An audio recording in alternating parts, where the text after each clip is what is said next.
नमस्कार साथियों, मैं आपका दोस्त विष्णु कुमार आप सभी दोस्तों का चाय की चुस्कियों के साथ हार्दिक स्वागत करता हूं, अभिनंदन करता हूं आपके अपने YouTube channel target point defence classes में। साथियों, टारगेट पॉइंट डिफेंस क्लासेस आज एक नई पहल आपके लिए लेके आया है और वो ये है कि करंट अफेयर्स की एक ऐसी सीरीज जिसमें जो भी कोई इश्यू चलता है उस इश्यूज की अपने एग्जाम पॉइंट ऑफ व्यू से क्या इंपॉर्टेंस है इसके बारे में चर्चा करने के लिए ये जो है एक नया आपके लिए इनिशिएटिव किया गया है।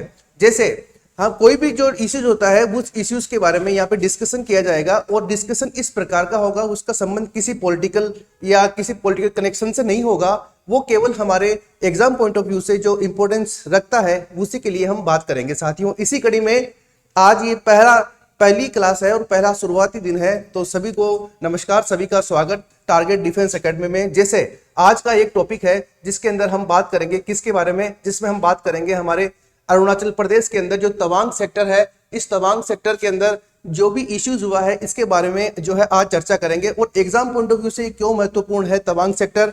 और तवांग सेक्टर जो है ये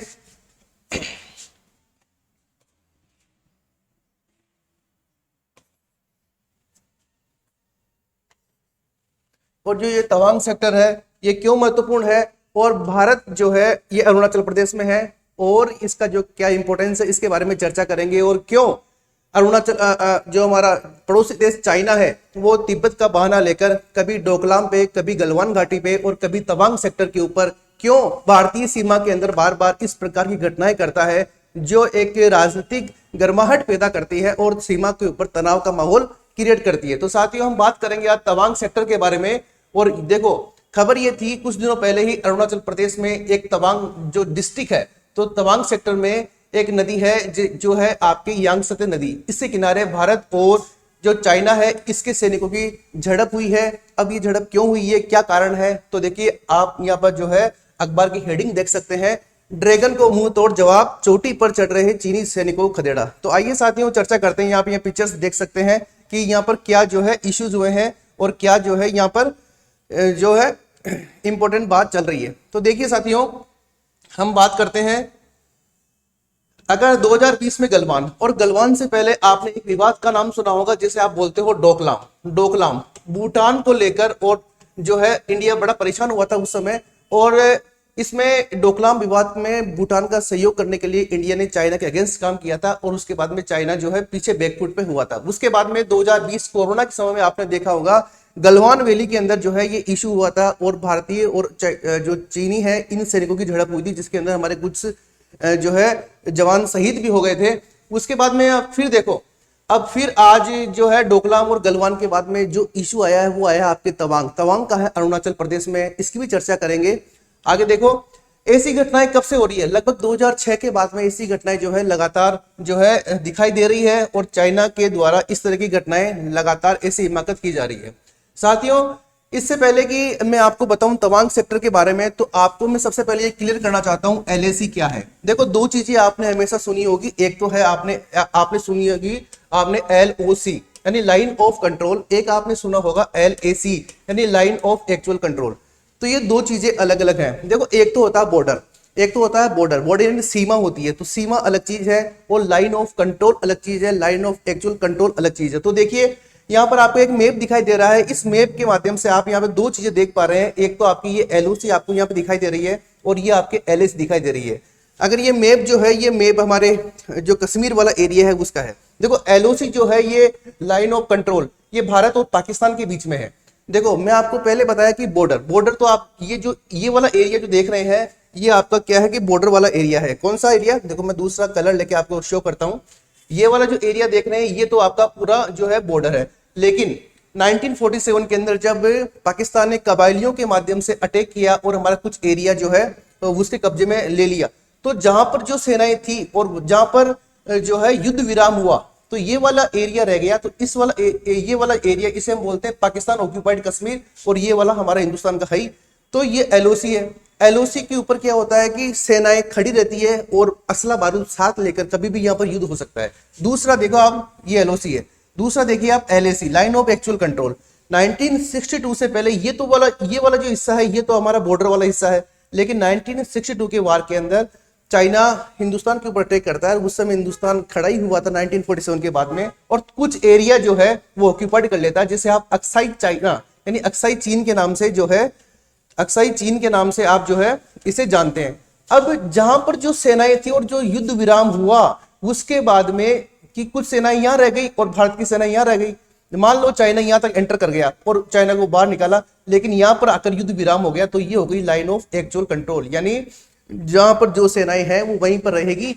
अब एलओसी और एलएसी में फर्क ये है, यहाँ तो सेना असला और बारूद के साथ रहती है, लेकिन एलएसी के अंदर जो है शांतिपूर्ण गश्त करती है कि कोई अनैतिक या कोई इनलीगल एक्टिविटी बॉर्डर के ऊपर या इस लाइन के ऊपर नहीं हो।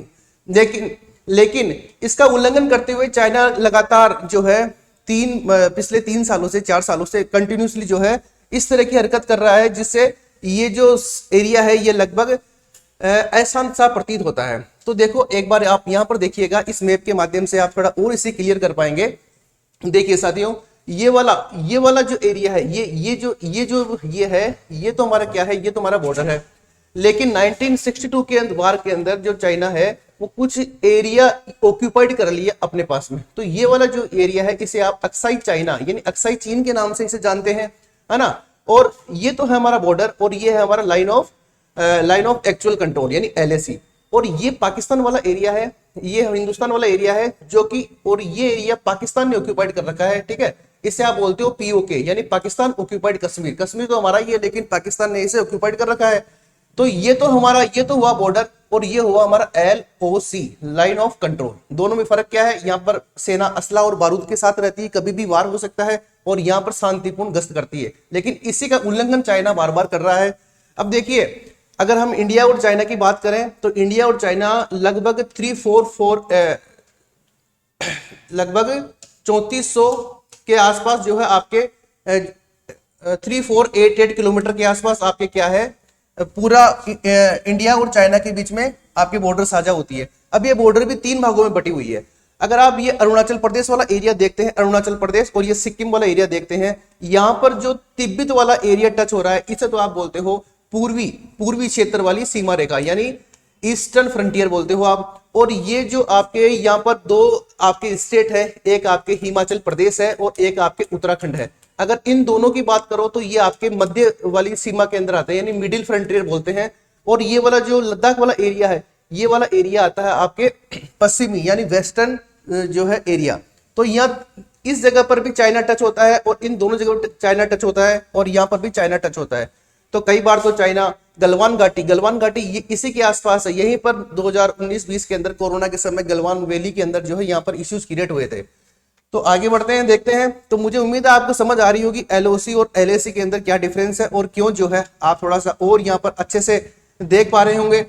बिल्कुल ये क्लियर करना जरूरी है। ये देखिए, ये आपके जो है अक्साई चाइना है जो चाइना ऑक्यूपाइड कर रखा है 1962 के बारे में, और ये आपके लाइन ऑफ एक्चुअल कंट्रोल है। इधर चाइना की सेनाएं रहती है और इधर जो है आपके इंडियन आर्मी गश्त करती है कंटिन्यूसली। और जबकि ये पूरा का पूरा एरिया है किसका, ये पूरा का पूरा एरिया जो है हमारे हिंदुस्तान का है। और ये वाला जो एरिया है और ये जो मैं लाइन ड्रॉ कर रहा हूं, ये आपके बॉर्डर कहलाती है यानी सीमा कहलाती है। आगे बढ़ते हैं इसी कड़ी में, और देखिए जो डिस्प्यूटेड लाइन है, जो मतलब चाइना बोलता है कि जो डिस्प्यूटेड लाइन है वो लगभग 2000 किलोमीटर की लाइन डिस्प्यूटेड बताता है। और टोटल जो फ्रंटियर है इंडिया और चाइना की वो है 3488 यानी 3488 किलोमीटर। अब दिक्कत ये है कि पहले जो है हिंदुस्तान 1947 में आजाद हुआ और 1947 से पहले हमारी जो है ब्रिटिश कॉलोनी थी। और ब्रिटिश कॉलोनी के अंदर 1914 यानी 1914 के अंदर एक शिमला एग्रीमेंट यानी शिमला समझौता हुआ था। कौन सा समझौता भाई?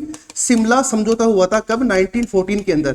और इस समझौते के तहत यहां पर जो एरिया था, ये वाला एरिया आपके जो था ये आपके तिब्बत था। कौन सा एरिया था? ये आपके तिब्बत था। और तिब्बत चूंकि उस समय ऑटोनोमस बॉडी नहीं था, स्वायत्त प्रदेश नहीं था, लेकिन दोनों के बीच में समझौता हुआ। और ये वाली जो लाइन है, इस लाइन को भारतीय और चाइना के बीच में बॉर्डर मान लिया गया। मेरी बात ध्यान से समझिएगा, इस लाइन को चाइना और भारत के बीच में बॉर्डर मान लिया गया। ये कब माना गया? 1914 में। किसके तहत? शिमला समझौते के तहत। लेकिन 1949 के अंदर जब चाइना बिल्कुल पूर्ण रूप से कम्युनिस्ट गवर्नमेंट वहां आई तो उसने इस समझौते को मानने से इनकार कर दिया। और क्या कहा, और ये कहा कि 1947 में जब शिमला एग्रीमेंट हुआ था उस समय आपका जो तिब्बत था ये एक ऑटोनोमस नहीं था, ये स्वायत्त प्रदेश नहीं था, तो ये दबाव में आकर संधि की गई थी। इसलिए इस मैकमोहन रेखा को, ये जो रेखा है 1947 के अंदर डिक्लेयर की गई थी, ये मैकमोहन रेखा है, इसे नहीं मानता। इसीलिए चाइना जो है इसका उल्लंघन करता है बार बार, और यह पश्चिमी क्षेत्र में और उत्तराखंड और हिमाचल प्रदेश मध्य क्षेत्र में और पूर्वी यानी आपके सिक्किम और अरुणाचल प्रदेश के अंदर बार बार इश्यूज क्रिएट होते हैं। तो साथियों आगे बढ़ते हैं और इस कड़ी में थोड़ा सा और आगे देखते हैं, देखिएगा। तो अब आपको लाइन ऑफ एक्चुअल कंट्रोल समझ में आ गई होगी और चाइना कहां इशू करता है ये समझ में आ गया होगा।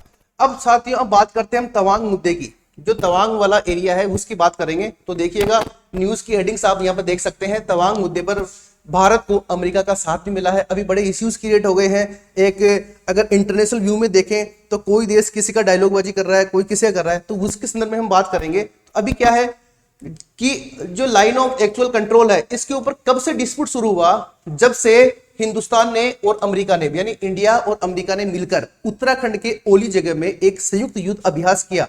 और ये युद्ध अभ्यास करने के बाद में जो है चाइना लगातार हमारी जो फ्रंटियर है इस फ्रंटियर पे घुसपैठ की कोशिश करता है और ये बताना चाहता है कि मेरे को इससे कोई फर्क नहीं पड़ता। क्योंकि कोरोना में डोकलाम विवाद हुआ, गलवान घाटी विवाद हुआ, उसमें भी ये दिखाना चाह रहा है कि पूरा वर्ल्ड जो है वो कोरोना से पीड़ित है, लेकिन हमारे इसका कोई फर्क नहीं पड़ रहा।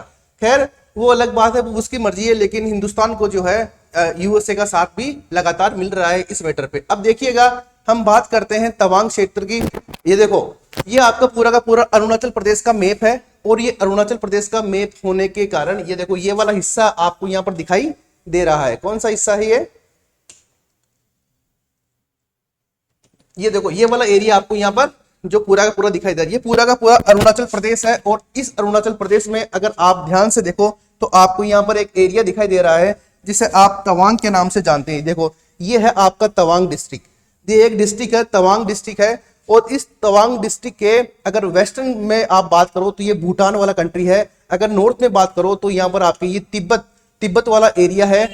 और अगर आप इधर बात करो तो ये पूरा का पूरा जो है आपके हिंदुस्तान वाला एरिया है, जो अरुणाचल प्रदेश का एक हिस्सा है तवांग क्षेत्र। तवांग यानी अगर आपसे पूछे कि अरुणाचल प्रदेश में तवांग की स्थिति क्या है, तो अरुणाचल प्रदेश के वेस्टर्न पार्ट में और भूटान के पास में जो डिस्ट्रिक्ट है वो आपके तवांग है। और यहीं पर जो है चाइना के सैनिकों के द्वारा और इंडिया के सैनिकों के द्वारा जो है मुठभेड़ की घटना अभी कुछ ही दिनों पहले सामने आई थी। तो मुझे उम्मीद है आप तवांग को अच्छे से देख पा रहे हैं और ये भी समझ पा रहे हैं कि जहां पर तवांग डिस्ट्रिक्ट है, एक तो इधर इस अपने ईस्टर्न में तो आपके अरुणाचल प्रदेश है और आपके नॉर्थ की अगर हम बात करें उत्तर के अंदर यहाँ पर आपके तिब्बत है। अगर वेस्टर्न की बात करें तो यहाँ पे आपके भूटान जो है ये आपको दिखाई दे रहा है। तो ये आपकी तवांग की लोकेशन है जहां पर इश्यूज क्रिएट किए गए थे चाइना के द्वारा। आगे बात करते हैं। ये देखिए एक बार फिर आप जो है इसको मैप के अंदर आसानी से देख सकते हैं। ये भूटान वाला एरिया है और ये आपके तवांग वाला जो है आपके एरिया है।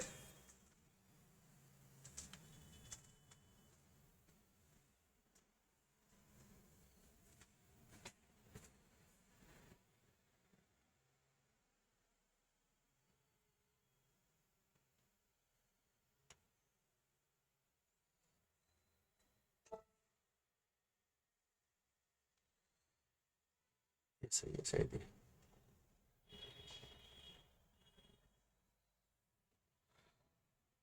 हाँ ठीक है। हाँ तो देखिएगा भाई ये वाला जो एक बार आप वापस आप इसको देख सकते हैं। ये वाला जो एरिया है, जो यहाँ पर जो एरिया आपको दिखाई दे रहा है, ये जो एरिया है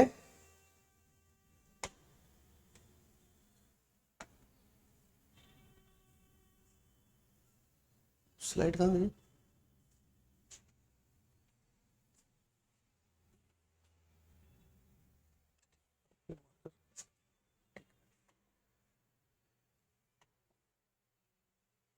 देखिए भाई ये आपका भूटान है और ये आपका अरुणाचल प्रदेश आपको यहाँ पर दिखाई दे रहा है, ये अरुणाचल प्रदेश है। और ये वाला जो एरिया है ये पूरा का पूरा तिब्बत वाला एरिया है और ये वाला चाइना वाला एरिया है। यानी आप ये कह सकते हो कि हमारे जो है हमारे अगर पूरी की पूरी सीमा की बात करें तो लद्दाख को छोड़कर, केवल लद्दाख को छोड़कर चाइना कहीं भी डायरेक्ट टच नहीं करता है। लेकिन चूंकि तिब्बत जो है, इस तिब्बत को जो कि एक ऑटोनोमस बॉडी था, इसको चाइना अपना ऑक्यूपाइड एरिया बताता है और ये कहता है कि ये जो तिब्बत है और आपका जो ये वाला यहाँ पर जो एक मठ है जिसे हम तवांग मठ कहते हैं, और जो तवांग वाला एरिया है वो ये कहता है कि इस तवांग मठ से रिलेटेड एक मठ जो है तिब्बत में है और ये जो दूसरा मठ है ये आपके अरुणाचल प्रदेश के तवांग में है।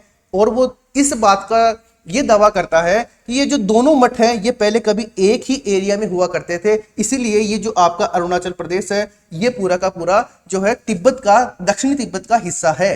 तो आप समझ पा रहे होंगे, एक ये वाला एरिया, दूसरा आपकी हिमाचल प्रदेश और उत्तराखंड वाला एरिया, और तीसरा जो है आपकी ये सिक्किम वाला एरिया और आपके अरुणाचल प्रदेश वाला एरिया। यहाँ पर जो है ये जो है फ्रंटियर डिस्प्यूट की बात करता है। अब ये आप समझ पा रहे होंगे, ये जो तवांग क्षेत्र है इसके जो है वेस्टर्न के अंदर भूटान है और अरुणाचल प्रदेश है।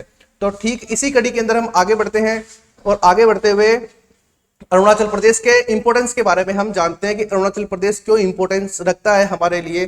तो देखिए साथियों, इसी कड़ी में अरुणाचल प्रदेश जो है 1972 की हम बात करें तो इससे पहले तक इसे नेफा के नाम से जानते थे, NEFA यानी north east frontier agency, north east यानी पूर्व उत्तर सीमांत एजेंसी के नाम से इसे जानते थे। सबसे बड़ी बात क्या है, पूर्वोत्तर में ये सबसे बड़ा राज्य है, यानी पूर्वोत्तर में आपने नाम सुना होगा, नागालैंड हो गया, मणिपुर हो गया, असम हो गया, इन सब में जो है सबसे बड़ा राज्य आपके ये आता है। इसके उत्तर यानी नॉर्थ और उत्तर पश्चिम में तिब्बत वाला एरिया है, पश्चिम में इसके भूटान है और पूर्व में म्यांमार के साथ में इंटरनेशनल बॉर्डर टच करती है, यानी डायरेक्ट चाइना से ये टच नहीं करता है। ये राज्य पूर्वोत्तर के लिए एक सुरक्षा कवच के लिए सुरक्षा कवच की तरह यानी प्रोटेक्टिव शील्ड के रूप में ये काम करता है। अब ये कैसे काम करता है इसके बारे में भी हम थोड़ी सी हल्की सी चर्चा करेंगे साथियों। हालांकि चीन अरुणाचल प्रदेश को वो दक्षिण तिब्बत का हिस्सा बताता है, वो ये नहीं कहता कि ये चाइना का हिस्सा है, वो ये कहता है कि ये दक्षिणी तिब्बत का हिस्सा है और इसीलिए वो बार बार इश्यू क्रिएट करता है। और देखिएगा, चीन पूरे राज्य पर भी दावा कर सकता है क्योंकि उसका मुख्य हित तवांग जिले में है और तवांग जो है रणनीतिक रूप से जो है ज्यादा महत्वपूर्ण वो ये मानता है कि हमारे लिए है, जबकि तवांग हमारा ही एरिया था और हमारा ही रहेगा, इसमें कोई इश्यू वाली बात नहीं है। तो देखिए आगे थोड़ा बढ़ते हैं। अब देखो भूटान संबंधी क्या कारण है, भूटान संबंधी क्या कारण है, तो देखिएगा अरुणाचल का बीजिंग के नियंत्रण में आने का अर्थ क्या होगा। अगर ये अर्थ होगा कि भूटान की पश्चिमी और पूर्वी दोनों सीमाएं जो पड़ोसी देश होगा वो चाइना होगा, यानी भूटान को पूर्ण रूप से ऑक्यूपाइड करने के लिए ये वो स्ट्रेटजी प्लान कर सकता है। अगर इस वाले एरिया के ऊपर कंट्रोल हो गया तो यहाँ पर भी तिब्बत है, ठीक है, और यहाँ पर भी थोड़ा सा एरिया है और यहाँ पर भी होने की संभावना है। अगर वो ऐसा वो सोचता है, ऐसा होगा नहीं लेकिन वो सोचता है, तो वो सोचता है कि इस भूटान के ऊपर पूरा कंट्रोल करने के लिए ऐसा करना उसके लिए जरूरी है, ये वो मानता है। दूसरा कारण क्या है, भूटान के पश्चिमी हिस्से में चीन ने रणनीतिक बिंदुओं को जोड़ने वाली मोटर वाहन योग्य सड़कों का निर्माण शुरू कर दिया है। आप जानते हो पिछले 5-10 साल के अंदर कंटिन्यूसली बॉर्डर के ऊपर जो है रोड कंस्ट्रक्शन का काम लगातार चल रहा है, क्योंकि वो ये दिखाना चाहता है कि अगर कभी कोई अटैक या फिर कोई वार की संभावना हो तो पूरा का पूरा लश्कर जो है वहां पर त्वरित रूप से पहुंच सके। वही नहीं, हिंदुस्तान भी इसके लिए पूर्ण रूप से रेडी है। बहुत सी ऐसी नई परियोजनाएं, नई सड़क और रेल ब्रिजों का निर्माण किया गया है जो हमारे फ्रंटियर के ऊपर इंपॉर्टेंस रखती है। इसी कड़ी में देखो आगे बढ़ते हैं थोड़ा, ये भूटान संबंधी कारक हो गया। दूसरा देखते हैं हम हमारा जो आपके जल शक्ति है, जो नदियों का प्रवाह है। अब चूंकि भूटान की स्थिति तिब्बत की स्थिति इस प्रकार की है कि वहां से बहने वाली सभी नदियां जो है आकर हिंदुस्तान के अरुणाचल प्रदेश से होती हुई हमारे जो उत्तर पूर्वी भाग है वहां पर आती है, जिसके अंदर एक सबसे बड़ी नदी का नाम आप जानते हो जिसे आप ब्रह्मपुत्र के नाम से जानते हो। नाम सुना होगा ब्रह्मपुत्र नदी, इंडियन ज्योग्राफी के अंदर पढ़ते ही हैं आप इसको। और ये जो ब्रह्मपुत्र नदी है ये भी बहुत महत्वपूर्ण है और कई बार बाढ़ का कारण भी बनती है। लगभग हर साल जो है असम घाटी के अंदर बाढ़ आती है इसके कारण। पूर्वोत्तर क्षेत्र में भारत की जलापूर्ति, इसमें कई बांधों का निर्माण कर रहा है चाइना अपने एरिया में, तिब्बत वाले एरिया के अंदर, और ये भारत के खिलाफ जो है इस पानी का भू रणनीतिक रूप से हथियार के रूप में प्रयोग कर सकता है, क्योंकि डैम बना दिया, डैम बनाने के बाद में एक साथ पानी छोड़ दिया, हो सकता है बाढ़ के हालात हो जाए हमारे, इस वजह से भी एक उस चीज के लिए जो है जिम्मेदार मानता है। दूसरा देखिए, सांगपो नदी जो तिब्बत से निकलती है, भारत में ब्रह्मपुत्र के नाम से जानी जाती है और अरुणाचल प्रदेश के अंदर ये सियांग कहलाती है। ये नदी का ओरिजिन भी तिब्बत ही माना जाता है और तिब्बत से होते हुए अरुणाचल प्रदेश में एंटर करती है। यहाँ पर अगर इसने डैम बना दिया और डैम को एक साथ खोल दिया तो हिंदुस्तान के अंदर, नॉर्थ ईस्ट के अंदर बाढ़ आने की पूरी पूरी संभावनाएं बनती है। तो ये बहुत सारी चिंताएं हैं, बहुत सारे कारण हैं, और दोनों देशों के अपने अपने हित हैं। लेकिन जिस तरह का चीन और ज्यादा इसके अंदर रुचि लेता है उसका भी कुछ कारण है। क्यों चीन ज्यादा इतना इंटरफेयर कर रहा है तवांग को लेकर, तो देखिएगा तवांग का क्या ज्यादा और ज्यादा इंपॉर्टेंस क्यों है, ये देखिएगा। तवांग देखो, ये अरुणाचल प्रदेश में है, अरुणाचल प्रदेश का सबसे वेस्टर्न वाला हिस्सा कह सकते हो आप इसे। अब देखो तवांग में चीन की रुचि का कारण ये हो सकता है क्योंकि ये पूर्वोत्तर क्षेत्र को मतलब जो स्टेबिलिटी मिली हुई है उसको कारण उसे कि स्टेबल नहीं रहे ये वाला एरिया, इसके लिए भी तवांग उसके लिए इंपॉर्टेंट है। दूसरा, जो आपके तवांग तिब्बत और ब्रह्मपुत्र नदी के बीच में जो गलियारा कॉरिडोर का निर्माण करता है उसके ऊपर कंट्रोल करने के लिए भी आपके जो है ये तवांग वाला एरिया इंपॉर्टेंट हो सकता है उसके लिए। इसके अलावा जो सबसे इंपॉर्टेंट कारण है वो है आपका तवांग मठ। अब क्या है तवांग मठ, इसके बारे में देखो। तवांग क्या है, एक बौद्ध धर्म से संबंधित जो है तिब्बती बौद्ध धर्म से संबंधित एक ऐसा धार्मिक स्थान है, और इसी का एक दूसरा जो आपके मठ है वो आपके तिब्बत में है, ठीक है। और ये दोनों जो मठ है, इसलिए इन दोनों मठों को सोचकर चीन ये दावा करता है कि ये इस बात का प्रमाण है कि ये जिला कभी दक्षिणी तिब्बत का हुआ करता था, यानी जो तवांग वाला एरिया है ये कभी तिब्बत का हुआ करता था। ये बात बताता है चीन, किसको लेकर, तवांग जो मठ है उसको लेकर। और तवांग मठ का संबंध किससे है, ये बौद्ध धर्म से है, और दुनिया के दो बड़े मठों के अंदर से ये मठ आता है। और दूसरी बात क्या है, अब एक तो होगा तवांग मठ, तवांग मठ को लेकर वो ये इश्यूज क्रिएट करता है। दूसरा देखिए, जब 1949 के अंदर जो है 49 के अंदर चाइना के अंदर कम्युनिस्ट गवर्नमेंट बनी, उसके बाद में वहां पर तिब्बत के अंदर जो है इश्यूज क्रिएट किए गए, और ये इश्यूज इतने ज्यादा हो गए थे कि आपके 1959 तक जो है वहां के जो तिब्बती बौद्ध है उनके सबसे बड़ी गुरु दलाई लामा का आपने नाम सुना होगा, इनको जो है भागकर भारत में शरण लेनी पड़ी। और देखो 1959 में चीन के दमन काल के दौरान तिब्बत से बच निकले और इसी तवांग मठ के अंदर उन्होंने आए और उन्होंने स्टे किया। इसलिए थोड़ा पॉलिटिकल इंपोर्टेंस भी ये जो है ये मठ रखता है, इसीलिए बार बार वो इश्यूज क्रिएट होते हैं। इसके अलावा क्या है, सबसे बड़ी बात देखिए, तवांग जो है तिब्बती बौद्ध धर्म का एक केंद्र है, बहुत अच्छी बात है।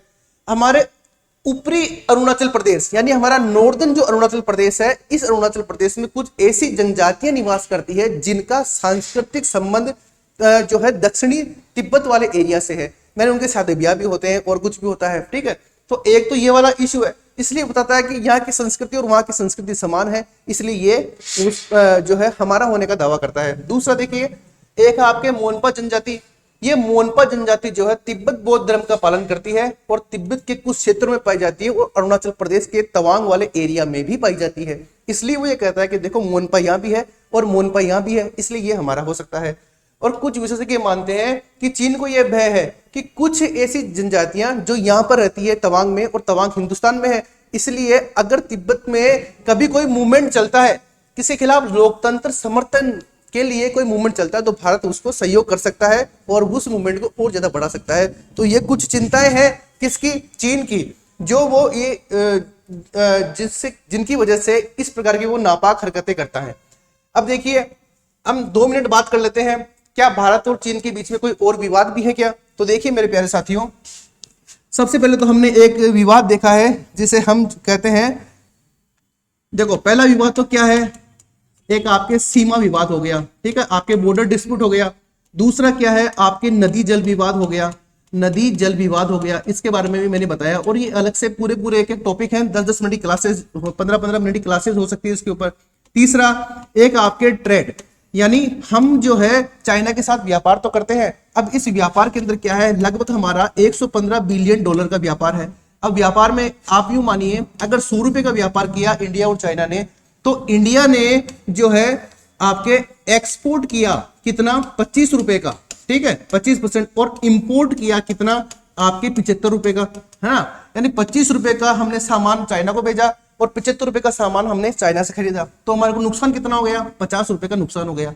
तो ये क्या है, ये आपके ट्रेड जो है इसके अंदर इश्यूज है, यानी चाइना के साथ ट्रेड तो हम कर रहे हैं, बहुत अच्छा ट्रेड कर रहे हैं, लेकिन नुकसान हमारे को ज्यादा हो रहा है, तो एक ये इश्यूज है। इसके अलावा भी 3-4 और इश्यूज है, वो देखिएगा आप। देखो दलाई लामा और तिब्बत, इसके बारे में मैंने आपको बता दिया है, क्योंकि 1959 के अंदर जब दलाई लामा वहां तिब्बत के अंदर जब अटैक हुआ चाइना के माध्यम से, तो दलाई लामा भागकर कहां आए, इंडिया आए, और इंडिया के अंदर जो है हमेशा इंडिया ने जो है इनको शरण दी, और इसी वजह से चाइना इस बात को लेकर थोड़ा नाराजगी जाहिर करता है कि आपने ऐसा क्यों किया। दूसरा देखिए आप, स्ट्रिंग ऑफ पल्स, ये क्या है, ये एक मोतियों की माला, इसके ऊपर मैं एक अलग से क्लास लूंगा आपको, लेकिन आप तो केवल ये समझिए, ये आप हिंदुस्तान आपको दिखाई दे रहा है, और इस हिंदुस्तान के अंदर देखिए एक ब्लैक कलर की जो डॉटेड लाइन है, ये क्या शो करती है, ये शो करती है क्योंकि चाइना जो है या पाकिस्तान के अंदर एक बंदरगाह बना रहा है जिसका नाम ग्वादर बंदरगाह है, आपने नाम सुना होगा ग्वादर बंदरगाह का, और ये अब श्रीलंका है, और श्रीलंका में यहाँ पर एक बंदरगाह है जिसका नाम है आपके हम्बन टोटा, क्या है, हम्बन टोटा, ये बंदरगाह है। तीसरा, यहाँ म्यांमार के पास में यहाँ पर एक बंदरगाह है जिसे आप बोलते हो सितवे बंदरगाह। तो अब आप इस लाइन को देखोगे तो ऐसा नहीं लग रहा कि चाइना तो ये कहता है कि ये बंदरगाहों का निर्माण में आर्थिक समस्याओं को दूर करने के लिए और व्यापार को बढ़ाने के लिए कर रहा हूं, लेकिन इसको देखकर ऐसा लग रहा है कि कहीं पर आप आर्थिक के नाम पर इनका उपयोग सेना के लिए तो नहीं करोगे कि हिंदुस्तान को घेरने की रणनीति हो। तो इसको लेकर जो है इंडिया कई बार आपत्ति जता चुका है, लेकिन हमेशा चाइना यही कहता है कि मेरा इनको जो है इनको बनाने का जो उद्देश्य है वो क्या है, वो केवल और केवल आर्थिक है, रणनीतिक रूप से नहीं है। लेकिन हिंदुस्तान को तो सोचना पड़ेगा ना, तो इसके बारे में अलग से क्लास लूंगा मैं आपको कि मोतियों की माला का मतलब क्या है। तो ये भी एक डिस्प्यूट पॉइंट है इंडिया और चाइना के बीच में। नदी जल विवाद के बारे में बात कर ली। देखो भारत को एनएसजी न्यूक्लियर सप्लायर ग्रुप, ये एक ऐसा समूह है, ये समूह जो है क्या करता है, जितने भी नाभिकीय प्लांट होते हैं पूरे विश्व में, इनको जो है यूरेनियम प्रोवाइड कराने का काम करता है। अगर कोई देश इसका मेंबर है तो उसको इस प्रकार की चीजें आराम से मिल जाती है, नहीं है तो ज्यादा टफ होता है। हालांकि हिंदुस्तान तो इसमें अपवाद रहा है, इसका सदस्य नहीं होते हुए भी हिंदुस्तान की पॉलिसी इस प्रकार की रही कि वो चीजें मिलती रही। लेकिन जब जब हिंदुस्तान ने एनएसजी की सदस्यता प्राप्त करने की बात करी, तब तक चाइना ने भारत का सहयोग नहीं किया। तो इस बात को लेकर भी ये दोनों के बीच में विवाद का मुद्दा है। भारत के खिलाफ आतंकवाद का समर्थन, यानी जब जब पाकिस्तान ने किसी आतंकवादी को भारत आतंकवादी घोषित करने की बात करता है, तो चाइना हिंदुस्तान के बजाय कई बार पाकिस्तान का साथ दे देता है। तो ये भी एक डिस्प्यूट पॉइंट है, इसको लेकर भी कई बार चर्चाएं रहती है। व्यापार असंतुलन मैंने आपको बता ही दिया। और एक है आपके बीआरआई परियोजना। साथियों, ये जो बीआरआई परियोजना है इसके ऊपर मैं अलग से क्लास लूंगा, केवल बेसिक ये समझिए कि बीआरआई परियोजना क्या है। ये आपका जो चाइना है, ये चाइना अपने आप को यूरोप महाद्वीप से, दूसरा आपको अफ्रीका महाद्वीप से, और तीसरा आपको एशिया महाद्वीप से यानी हिंद महासागर से, और आपके ऑस्ट्रेलिया से जोड़ने की एक योजना है जिसे आप बेल्ट रोड इनिशिएटिव के नाम से जानते हैं, बीआरआई। इसको लेकर भारत को तकलीफ क्या है? भारत को तकलीफ ये है, यहां पर आप एक एरिया देख रहे होंगे, ये वाला एरिया, ये देखो कासगढ़ से ग्वादर बंदरगाह मैंने अभी बताया आपको पाकिस्तान में है, चाइना के द्वारा बनाया गया है।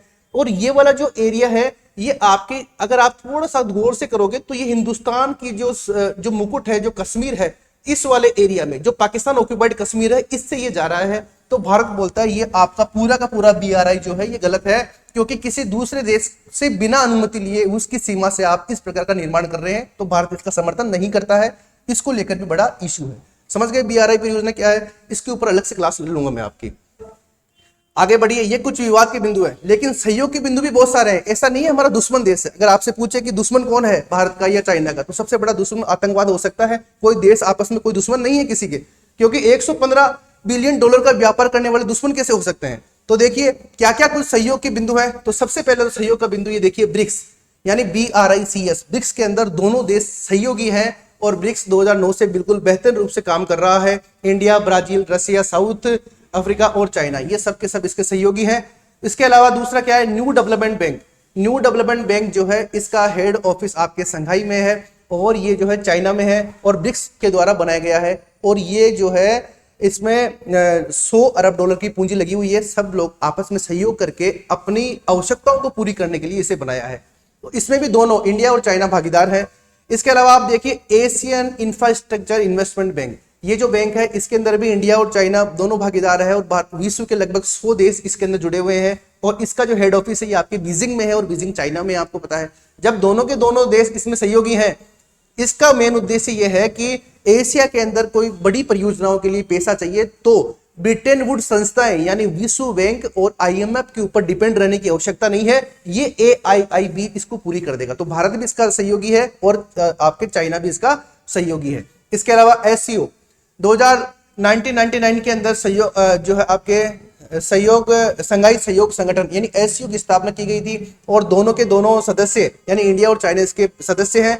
इसके अलावा पाकिस्तान भी इसका सदस्य बन गया है। तो इसके ऊपर भी एक अलग से क्लास होगी। केवल हमें यहाँ ये देखना है कि इंडिया और चाइना के सहयोग के बिंदु क्या क्या है। इसके अलावा देखिए दोनों ही देश जो आपकी ब्रिटेन वुड संस्थाएं हैं यानी आपका जो वर्ल्ड बैंक हो गया या आपका जो IMF हो गया, ठीक है, ये दोनों ब्रिटेन वुड संस्थाएं कहलाती है। इन दोनों के अंदर लोकतांत्रिक प्रक्रिया अपनाने की हमेशा बात करते हैं कि ये जो प्रक्रिया आप अपना रहे हो ये लोकतांत्रिक नहीं है। दूसरा आपने नाम सुना होगा UNO, ठीक है, तो यूनाइटेड नेशन सिक्योरिटी काउंसिल, इसके अंदर भी कई बार बात करता है ये, लेकिन ये भारत का सहयोग नहीं करता है इस बारे में कि भारत को यूनाइटेड नेशन सिक्योरिटी काउंसिल की परमानेंट सीट मिले। अब ये UNSC क्या है इसके बारे में अलग से टॉपिक में क्लास ले लूंगा।